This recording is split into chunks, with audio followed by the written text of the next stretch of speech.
Hi there, this is Dennis Wells. I'm super excited to have Diamond Turman with me here today. She is an amazing realtor out of the St. Louis area. And Diamond, welcome to the show this afternoon. Hey, thanks for having me, Dennis. Appreciate you. Yeah, I love it. So tell me a little bit about yourself. How did you get into real estate? Wow. It's pretty interesting story, but I'll try to make it real brief. But I've always had a passion for real estate, development and just seeing neighborhoods transform. I grew up in the city of St. Louis, South City of St. Louis, and I had family that lived in North City, St. Louis. And so when we would frequent family members' houses, I always saw as a young child, I saw the difference that a street, if you will, kind of made the transition that I noticed even as a young girl, growing up. And so I always was just like wanting to see those houses that were north come back to life. It just always saddened me to see them look a certain way, like they were just left abandoned. And I just always thought like family had to have lived here at one time. And so that always concerned me. But so my passion is more so in developing and revitalizing areas. But I got my feet all the way in it when I met a lady at one of the real estate investor groups that I was attending, was frequenting a lot of times, and ran into a lady that I kind of made a good connection with. She was a real estate agent as well as an investor, and she saw something in me and was like, "Hey, what are your plans with real estate?" And I just told her, it was the legacy that I wanted to leave behind for my children. And she's like, that's perfect. I had been doing social work. I was in the social work arena, had been working for the state of Missouri for many years at that point. And she's like, just find a course, find a class. I'll pay for it. You need to get your real estate license. And so 10 years ago that happened. I got my real estate license and became a real estate agent. And I've been beating the ground ever since. Just still trying to get to that promised land, if you will, as it pertains to real estate. But definitely, it's been an amazing ride. Yeah, no, I love it. So how does your background in social work, impact your work as a real estate professional? The thing that stands out to me the most, and what I try to communicate to my buyers, is like I'm in it to make sure that you win. Like I'm in it because my interest is in you. And so when I was in social work, the work that we did was based and predicated on the children and the families that we serve. Like my best everything, every decision that I make is what's going to be in the best interest of the families that I was serving in social work. And so it is a transferable thing for me in real estate. It's like people are making some of the most expensive purchases that they're going to ever make in their lifetime when they're purchasing a home. And not only that, because I'm wanting to help people build generational wealth. It's like they're going to buy multiple homes that are going to outlast them. And so I've got to make every decision that I make has to be in the best interest of my client. And so I basically, that's what I live by. That's what my foundation is built upon. And so when you have a contract with a client, whether it's a buyer or a seller, I have a fiduciary responsibility to do what's in your best interest. I can't say that all agents look at it that way, although we are bound by the same ethical laws and practices. But that's what stands out to me the most, and that's what's most important to me, is doing what's in the best interest of my client each and every time. Yeah, no, I love it.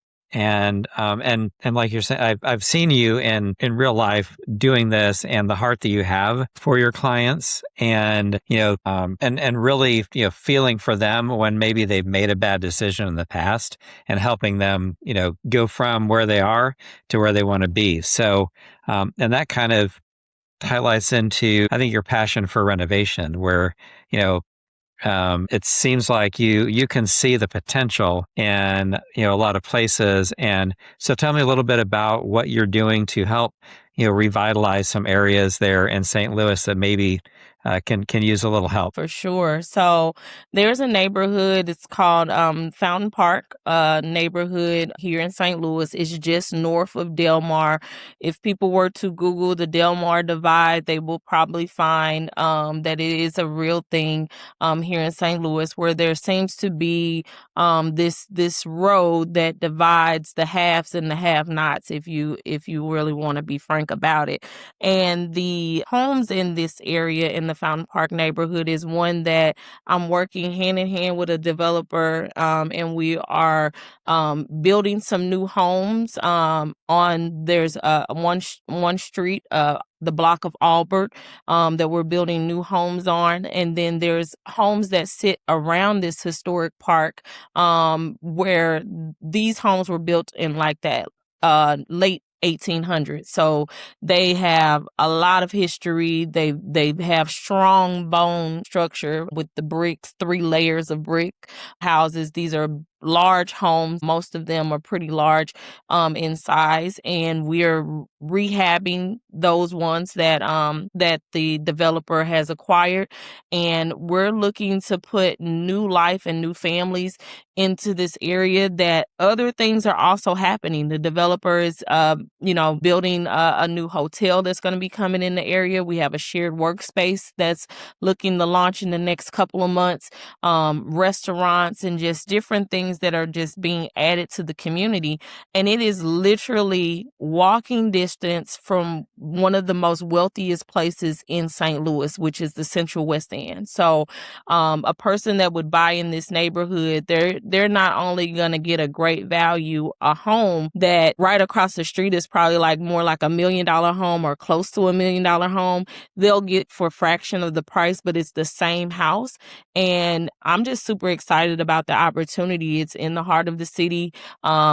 It's close to a lot of areas. The hospital, WashU and Barnes Hospital is within minutes, and highway. So it's a great location. It just was forgotten for many, many years. And so I'm excited about the opportunity to bring new life to it, bring new recognition to it, and just revitalizing completely in this area. So super excited about that. Yeah, I love it. So what role do you think education plays in helping homebuyers, especially first-time homebuyers, whether it is, financial education or, real estate education or things like that? Man, I think it's so vitally important to have a good education as it pertains to the process, and having people that are willing to take the time to educate the clients. And so that's what we're doing,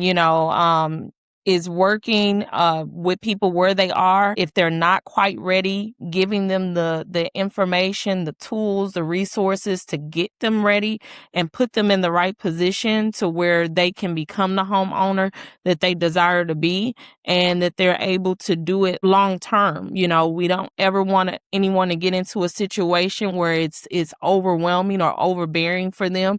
But a lot of times it's really just the lack of education. It's a lack of resources. It's the lack of just knowing what to do and how to properly do it, how to create buckets for budgeting and managing funds. Because sometimes we have the money, we're just not utilizing the money. We're not giving the money, clear direction on where it needs to go. And so we find ourselves in bad situations. So we want to educate people, putting them in the right mindset and taking them from a renter to an owner's mindset, because I think it is a mindset shift that has to happen. And so there's a lot of education, a lot of resources, a lot of tools being poured into our clients to make sure that they get to where they need to be and they stay. Yeah, I love it.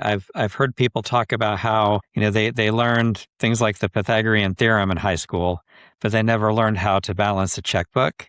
And, obviously you don't use the Pythagorean theorem every day. I mean, some people do, but most people don't. But everybody needs to know how to manage their finances, how to have a budget. I think what you were talking about there, how to, tell each dollar where it needs to go so that, it doesn't escape. Exactly. So what are some opportunities that you see in the St. Louis real estate market? Some opportunities. Well, there's some great opportunities in Fountain Park. I would like to throw that out there again.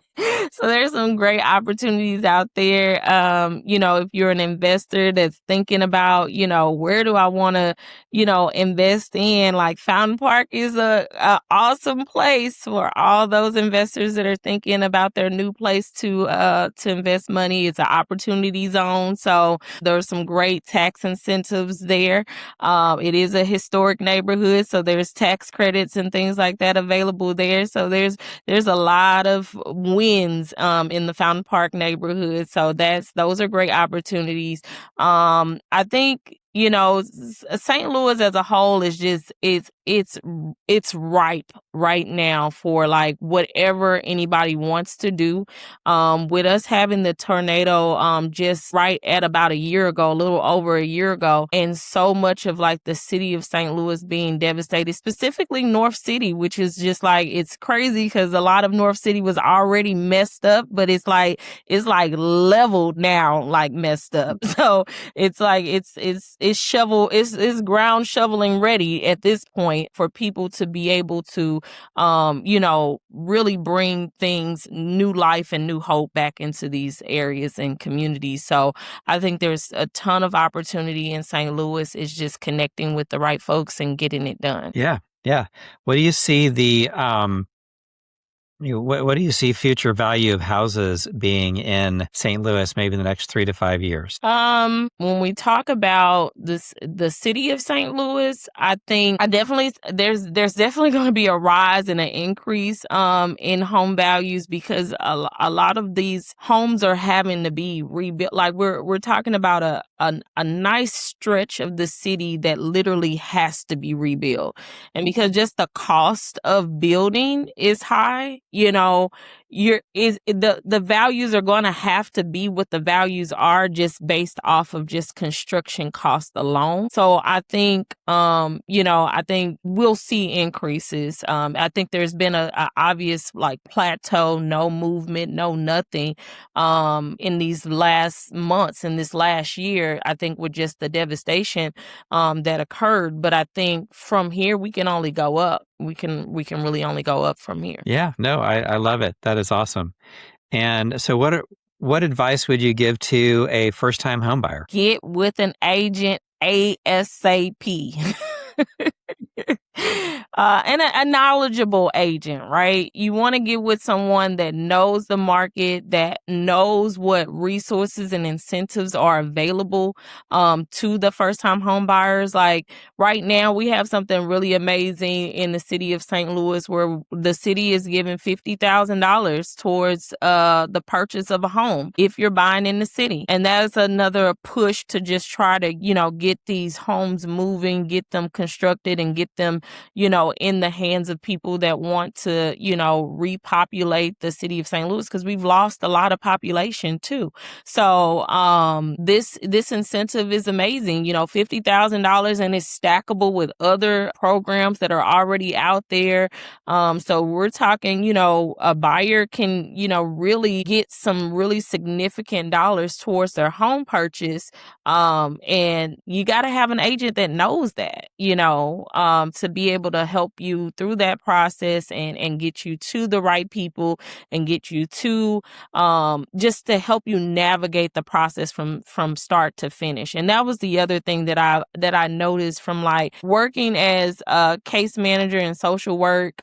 There was always a goal, right? We had a starting point. We where you were at that moment, where that family was, where that child was, and we had a goal. And it was my job then, as it is also my job now, to help you get from where you are right now to the end goal. If the end goal is ownership, then it's my job to get you there. I have the resources, I have the tools, I have the people that are in place that great people like Dennis that, are able to facilitate the funding and all the things that we need to get to the finish line. That's what we need to do. And so that's the goal. Yeah. Yeah. I love it. Yeah. And what I heard there is, talk to an agent that has a plan, that's executed the plan before, and, learn about your options, because I do think too many people just make a lot of assumptions and those assumptions may not be right. They may be assuming that they can't buy, or they might be assuming that this is not a good time to buy, or they might be thinking they need to wait for this condition to be better or that condition to be better. And the truth of the matter is, it's really about how much. It's not timing the market as much as it is the time in the market. Yeah. How much time are you in a house where you're from your first payment. Part of that is going to build your equity, so. Exactly. And I tell a lot of my people that are on the fence that have been renting for a long time, they're like, well, I don't know if this is the right time to buy. I'm like, so you telling me it's a right time for you to keep paying that monthly rent, which is ultimately paying somebody else's mortgage down, but it could be paying yours down. And so you tell me which one sounds better. You want to continue where you at, or you trying to elevate and get to another position. And so, like that's what time it is. Yeah. And I think the studies that I've seen is that the average net worth of a homeowner is like 40 times that of the net worth of a renter. And there's I'm sure a lot of different factors that go into it, but part of it is, you have to pay money to live somewhere anyway. Yes. So if you could, figure out a way to, be making a payment that goes to yourself instead of going to somebody else all the time, then that's going to be the big difference maker for you. Yeah, of course. Well, talk to me a little bit about your ideal client. Who is it that really excites you when you get a chance to help them purchase a house? My ideal client. I love a client that is thinking future, not just for today. So I love a client that's just like looking for the next, and I just love clients that appreciate support. Some people, they think they've got it figured out. They can go on Zillow, they can do this and do that. And the thing is, and the truth of that is, you're not in the market every day. Even if you're just looking on Zillow and you're looking on, these different realtor.com and things like that, it doesn't make you an expert. When you're dealing with myself and other colleagues out there in the industry, like this is what we're doing every day. We're seeing the offers, we're seeing the different feedback. We're exposed to that stuff every day. So my ideal client is just someone that wants the support and wants the help. And that can be anybody that just wants to be serviced. That would be an ideal client. Those that just, they know more than me, hey, they're probably not for me. But those that want the support, that want the help, and they're looking for guidance, they're ideal to me.